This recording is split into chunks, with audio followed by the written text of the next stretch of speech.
I've been doing some more listening, and I'm trying to give you a really short update.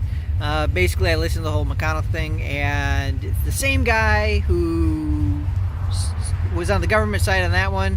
Ted Olson is the same one who was arguing against it much later for the Citizens United case. So, great lawyer. I mean, he won both cases. He won for the law, and then he wanted to have it overturned. But that's not what he was going for.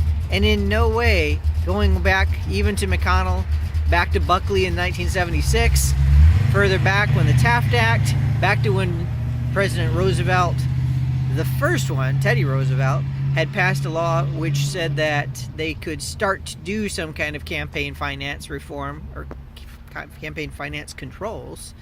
It wasn't really an issue. The people demanded it. And all through the 20th century, there were points where the people demanded it. Congress passed it. And then corporations said, well, we want to be able to do this. But throughout that whole thing, did it never come up as, oh, corporations are free speech. It was how much to limit them, how much to regulate them, how much to go to do. So for over a century, the question of whether or not campaign finances was a matter of free speech as a result that your company, you have dollars, never came up. The issues were about how much to regulate. Now, from 1903 to 2012, I think it was, or 13, whenever it was overturned, then they had some system that said it was legal to restrict those campaign donations when they came through certain means. And it's because it's what people wanted. It's what the people had asked for. They wanted their congresspeople to check on themselves. And as one person put it, they probably was the most selfless thing that Congress could do in passing some of these campaign finance laws.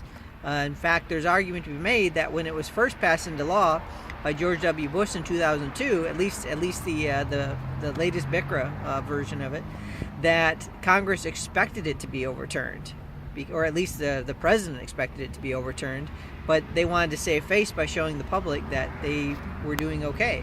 And only parts of it got overturned until 2013 or whatever it was. So anyway, I thought that was interesting. And if you go even farther back, you'll find out that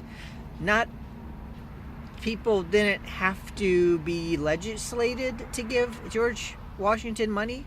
He actually used his own funds to throw parties for them to get votes. So if you want to get original about it, way back in the beginning, it was on the people wanting to get elected, giving favors to get elected, and people were concerned about the electors getting bribed rather than you bribing to get access to the elector. So quite a different world if we want to make the originalist argument. Have a good day. We'll talk to you later.